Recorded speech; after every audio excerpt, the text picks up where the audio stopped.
الله ربي والإسلام ديني ومحمدا رسول الله ويقيني.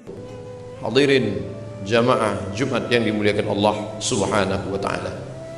Ketika Nabi SAW sampai di kota Al-Madinah Al-Munawwarah, dia dapati ada Yahudi Bani Nadir, Yahudi Bani Quraizah, Yahudi Bani Qainuqa, Yahudi Khaybar. Hari itu mereka tidak makan, tidak minum. Nabi bertanya, "Ma hadza? Hari apa ini? Mengapa kalian tidak makan dan minum hari ini?" Mereka menjawab, "Hadza yaumun salihun." Ini hari yang saleh, ini hari yang baik. Najjallahu fihi Musa wa aghraqa fihi Fir'aun. Hari ini Allah menyelamatkan Nabi Musa alaihi salam dan menenggelamkan Fir'aun di Laut Merah. Fasamahu syukran lillah. Lalu pada hari ini, sekian abad yang lalu, Nabi Musa alaihi salam bersyukur kepada Allah dengan melaksanakan puasa. Maka kami pun hari ini tidak makan, tidak minum karena bersyukur kepada Allah, karena sudah menenggelamkan Fir'aun dan menyelamatkan Musa beserta rombongannya menuju Palestina. Apa pelajaran dari kisah ini? Bahwa permusuhan antara hak dan batil, antara hitam dan putih, antara bengkok dan lurus tidak pernah berakhir selama dunia masih terkembang. Sebelum Nabi Musa alaihissalam ada orang baik bernama Ibrahim. Ibrahim menghadapi Namrus. Namrus Allah matikan dengan cara yang hina, hanya dengan masuk nyamuk ke telinganya. Hamba yang angkuh sombong itu pun mati. Hari berganti musim berubah, datang masa Musa. Maka Musa berhadapan dengan seorang yang zalim. Yudhabbihuna abna'akum wa yastahyuna nisa'akum. Anak laki-laki dia sembelih hidup-hidup, dia potong. Anak perempuan dia biarkan hidup karena baginya bukan ancaman. Dia lakukan itu hanya karena mimpi. Hanya karena mimpi melihat ada anak kecil yang mengambil mahkota dari kepalanya. Maka dia sembelih semua anak-anak yang lahir pada saat itu. Begitu berakhir masa Musa alaihissalam, datang masa Isa. Maka dunia masih lagi diisi oleh kebatilan. Segerombolan para politikus yang tidak senang dengan Isa alaihissalam, dia mesti dihabisi, dia mesti dibunuh. Maka bersekongkol dengan pendeta-pendeta Yahudi. Tapi Allah menyelamatkannya. Wa ma qataluhu, mereka tidak berhasil membunuhnya. Wa ma salabuhu, mereka tidak menyalibnya. Walakin syubbiha lahum, ada orang lain yang diserupakan dengannya. Dialah pengkhianat bernama Yahuza, Yudas Iskariot. Memang dia hanya layak mati di tiang salib.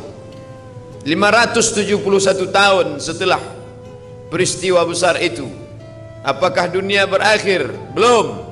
Muncul orang baik bernama Sayyidina wa Maulana Muhammad sallallahu alaihi wasallam. Sekali lagi drama berlanjut. Datang orang-orang memilih peran menjadi musuh kebaikan. Abu Jahal, bahkan namanya tertulis dalam Al-Quran, tabbat siyada abi lahabi wa tabba ma aghna anhu maluhu, hartanya tidak bisa menolong, wa ma kasab, usahanya, bisnisnya tidak bisa membantu. Dan yang paling mengenaskan, istri yang mendampingi juga ikut bersekongkol. Wa mara'atuhu hammalatal hatab fi jidiha hablum mim masad. Berpuasa pada tanggal 10 Muharram mengingatkan kembali bahwa dunia tidak pernah sepi dari orang-orang baik, tapi juga dunia tidak pernah sunyi dari orang-orang jahat. Berani hidup di dunia, berani memilih pilihan. Wa nafsi wa ma sawwaha, demi jiwa dan penciptaannya. Fa alhamaha fujuraha wa taqwaha, diberikan dua jalan, jalan fujur dan jalan takwa. Qad aflaha man zakkaha, beruntung orang yang mensucikan dirinya. Wa qad khaba man dassaha, sia-sia orang yang menodai, menistai dirinya. Menjadi suku apapun itu bukan pilihan kita. Menjadi orang Pariaman itu bukan pilihan kita. Menjadi orang Cina kita tidak pernah memilih. Tapi menjadi orang beriman, kita berada di antara dua pilihan. Alladzina amanu wa amilus salihati ulaika ashabul jannah Orang beriman dan beramal saleh tempatnya di surga. Walladzina kafaru wa kadzdzabu biayatina, orang-orang yang kafir dan mendustakan ayat kami, ulaika ashabun nar, mereka penghuni neraka. Allah pinjamkan telinga, Allah pinjamkan mata, Allah berikan hati, Allah berikan kuasa, Allah berikan kudrat dan iradat. Semua ini barang pinjaman, sampai masanya harus dikembalikan kepada pemiliknya, dan kelak kita akan ditanya. Inna sam'a, pendengaran, wal basar, penglihatan, wal fuad, hati dan pikiran, kullu ulaika kana anhu mas'ula, semua akan disoal, semua akan ditanya. Kemana telinga kau pakai? Sudahkah kau cari kebenaran? Kemana mata kau gunakan? Sudahkah kau pandang kebenaran? Kemana hati dan pikiran kau manfaatkan? Sudah kau pilih kebenaran? Pada saat itu Musa berhasil memilih kebenaran. Pada saat itu Isa berhasil mengalahkan kebatilan. Zaman Nabi sudah terputus. La nabiyya ba'dah, tak ada satupun Nabi sesudah dia. Tidak ada lagi Nabi. Tapi pertikaian, konflik antara hak dan batil masih terus ada. Hari ini kita beramai-ramai di rumah Allah, tapi di saat yang sama ada juga orang-orang batil di tempat kebatilan. Nanti malam kita akan sholat isya pengajian, berada di tempat yang baik, masjid, bersama orang-orang baik, ulama, bersama sahabat-sahabat terbaik, orang soleh. Tapi nun di seberang sana ada orang-orang berada di tempat yang tidak baik, bersama pelaku maksiat fasik. Wallahu la yahdil qaumal fasiqin. Berani hidup di atas dunia, berani memilih antara hak dan batil, tapi kita tidak pernah sombong. Kita minta kepada Allah, Allahumma arinal haqqa haqqa warzuqna ittiba'ah, tunjukkan padaku bahwa yang benar itu adalah benar, berikan aku kekuatan untuk mengikutinya. Wa arinal batila batila warzuqna ijtinabah, tunjukkan pada aku bahwa yang batil itu salah, dan beri aku kekuatan untuk menjauhinya. 10 Muharram bukan sekedar menahan makan dan minum. 10 Muharram mengingatkan kembali tentang konflik antara hak dan batil. Sanggup kita memilih, kita menang. Salah kita memilih, kita gagal. Singkat, tapi akibatnya luar biasa. Berapa lama menjalani hidup yang salah, yang khilaf, yang tidak benar itu? Hanya dari akil baligh umur 10 tahun menjelang malaikat maut pencabut nyawa datang 63 tahun. Itu pun kalau sampai seperti umur Sayyidina wa Maulana Muhammad sallallahu alaihi wasallam. Andai tidak, singkat, tapi akibat yang dirasakan, khalidina fiha abada, kekal selama-lamanya. Asyura 10 Muharram mengingatkan kita bahwa boleh bersyukur atas matinya orang yang zalim. Dia sudah lama mati. Kenapa sampai hari ini orang beriman masih bersyukur? Dia sudah lama ditenggelamkan di Laut Merah. Kenapa hari ini orang beriman masih bersyukur?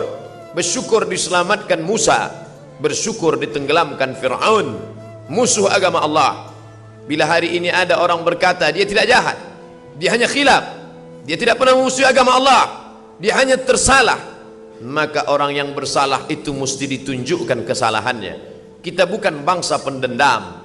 Kita tidak pernah mendendam dalam hati, tapi kita ingin menunjukkan ihqaqul haq wa ibtalul batil, bahwa yang benar adalah benar, bahwa yang batil adalah batil, bahwa pernah membunuh, pernah menyiksa, pernah menyakiti, pernah menghabisi, ulama dibunuh, maka mesti diceritakan kepada khalayak ramai.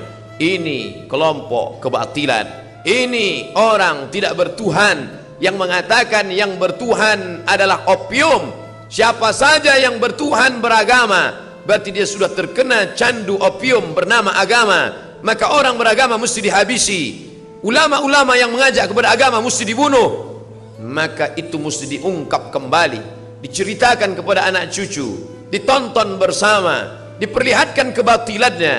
Karena Allah mengingatkan kita, sungguh sudah lama peristiwa itu terjadi, tapi tentang batil dan jahatnya Fir'aun tetap diceritakan dalam Al-Quran. Untuk apa? Menjaga generasi akan datang, agar mereka bisa membedakan. Tidak abu-abu, kalau putih jelas putihnya, kalau hitam tampak hitamnya. Karena yang abu-abu itu tidak membawa kepada kebaikan. Tidak bisa pro kiri dan kanan. Kalau kau ingin masuk surga, pilih ke kanan. Kalau kau siap masuk neraka, pilih ke kiri. semua ada resikonya. Maka kita mesti menampakkan kebatilan sebagaimana Allah memperlihatkan jahatnya Fir'aun. Diingat sepanjang masa, padahal dia sudah ditenggelamkan ribuan tahun yang lalu. Laut Merah menjadi saksi bisu. Kenapa masih diulang juga setiap tahun? Ini menunjukkan orang Islam mesti ingat. Fadzakir, ingat-ingatlah, inna fa'atiz zikra, karena peringatan itu bermanfaat bagi orang yang beriman. Fadzakir, berilah peringatan. Fa inna zikra tanfa'ul mu'minin, karena memberikan peringatan bermanfaat bagi orang-orang yang beriman. Tunjukkan orang batil itu batil, tampakkan orang yang salah itu salah. Jangan sampai diikuti jejaknya. Selamatkan generasi yang akan datang, sebagaimana Nabi sallallahu alaihi wasallam menceritakan tentang kisah Fir'aun bersama Musa alaihissalam. Pelajaran pertama, bahwa dunia tempatnya hak dan batil. Pelajaran kedua, orang yang batil dibinasakan Allah perlu dikenang sepanjang tahun dengan berpuasa Asyura. Pelajaran yang ketiga yang dapat kita petik dari peristiwa Asyura adalah bahwa sampai masanya Allah akan memperlihatkan orang zalim itu mati dalam yang sangat mengenaskan. Al-yauma, hari ini, nunajjika, kami selamatkan engkau bibadanika, dengan badanmu tidak mati dimakan cacing tanah. Al-yauma, hari ini, nunajjika, kami selamatkan engkau bibadanika, dengan badanmu tidak membusuk di Laut Merah. Hari ini dia terbujur kaku dalam Museum Tahrir Square di tepi sungai Nil Kairo. Rambutnya berwarna keemasan, kulitnya kehitaman mengering ditelan masa, tapi dia tetap awet. Bagaimana membedakan dia Ramses II dengan mumi-mumi yang lain? Mana yang mumi yang mengejar Musa? Mana mumi yang tenggelam di Laut Merah?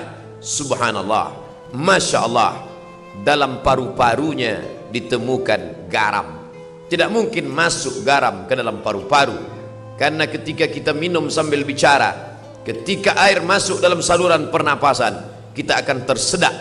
Itu kuasa Allah. Tidak mungkin air gula, air garam masuk ke dalam paru-paru. Tapi Fir'aun mati dalam keadaan sangat mengenaskan dan menyakitkan.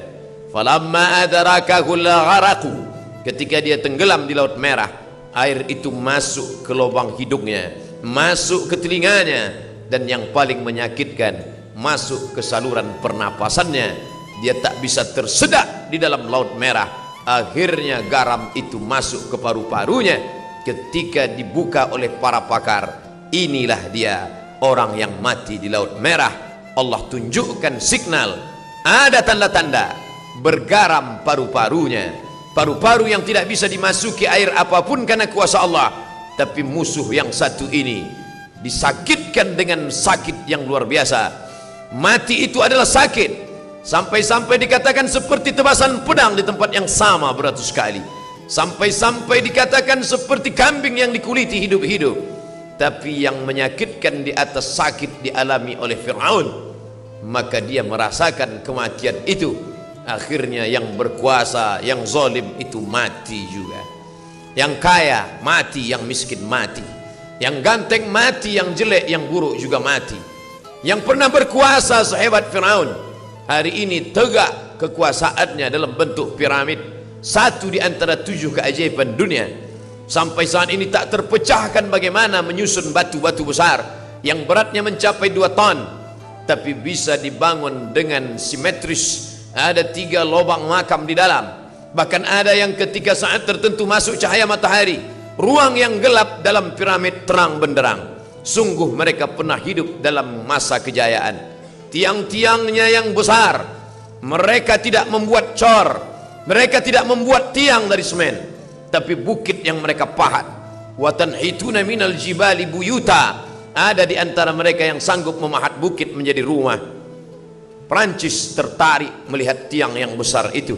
Mereka bawa kapal membawa tiang besar dari Mesir menuju Paris, Prancis. Sampai hari ini mereka tegakkan di tengah kota Paris.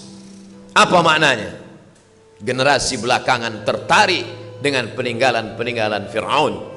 Tapi itu semua hanya sebagai saksi sejarah bahwa orang yang zalim berkuasa itu pada akhirnya mati.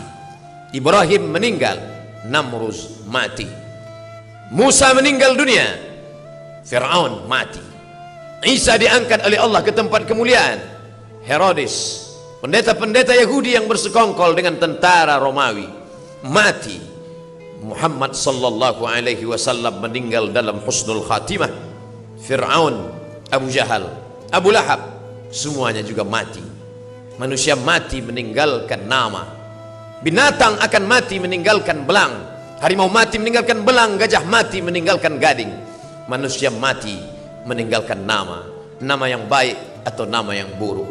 Goreskanlah dengan tinta emas, bukan karena ingin dikenang sepanjang masa, tapi hanya ingin agar ketika nama-nama orang baik masuk ke dalam surga yang dijanjikan Allah, wasiqal ladzina taqau ilal jannati zumara, ketika orang-orang bertakwa itu digiring masuk ke dalam surga, Allah sampaikan salam untuk mereka. Malaikat membacakan salam itu, salamun qaulam mir rabbir rahim, selamat untuk kalian, bukan dari presiden, bukan dari gubernur, mir rabbir rahim, dari Rabb yang maha pengasih lagi maha penyayang. Saat itu mereka diundang dengan undangan kebaikan, dengan undangan kelembutan. Ya ayyatuhan nafsul mutmainnah, wahai jiwa yang tenang, irji'i, kembalilah. Hari ini kau berada di perantauan, sampai masanya kembali ke kampung halaman. Irji'i ila rabbiki, kembali kepada Tuhanmu. Radiyatan mardiyah, jiwamu dalam keadaan ridha, Allah pun ridha terhadap dirimu. Hari ini kau katakan raditu billahi rabba, aku ridha Allah sebagai Rabbku, wa bil islami dina, aku ridha Islam agamaku, wa bi Muhammadin nabiyya wa rasula, aku ridha Muhammad nabi dan rasulku, wa bil Qur'ani imama, aku ridha Quran sebagai pembimbing imam pemimpinku. Tapi Allah belum tentu ridha kepadamu. Tapi bila kau istiqamah memilih jalan Musa, jalan Isa, jalan Muhammad sallallahu alaihi wasallam, kau akan dipanggil dalam keadaan radiyatan mardiyah. Fadkhuli fi ibadi, masuklah dalam golongan hamba-hambaku. Fadkhuli jannati, masuklah ke dalam surgaku. Hari itu kau tak merasakan kesakitan. A'dadtu li ibadiyas salihin, aku sediakan, aku siapkan kepada hamba-hambaku yang saleh. Mala a'yunun ra'at, tak pernah dilihat mata. Wala udhunun sami'at, tak pernah didengar telinga. Wala khatara ala qalbi bashar, tak pernah terlintas di hati manusia. Berapapun usia yang dititipkan Allah, selama hayat di kandung badan, selama ruh masih berada dalam jasad, selama jantung masih berdetak, selama darah masih mengalir, selama masih dipompakan nafas oleh paru-paru, beramal soleh menjadi tujuan. Tapi puncak dari segalanya adalah ilahi anta maqsudi, engkau yang kumaksud, bukan surgamu, bukan takut nerakamu. Ilahi anta maqsudi wa ridhaka matlubi, ridhamu yang kucari. Karena ketika dapat ridha, surga sudah di tangan. Kalau masuk surga belum tentu memperoleh ridha. Allah bertanya kepada mereka yang di surga, madza turidun, apa yang kalian inginkan? Semua menjawab ridhaka.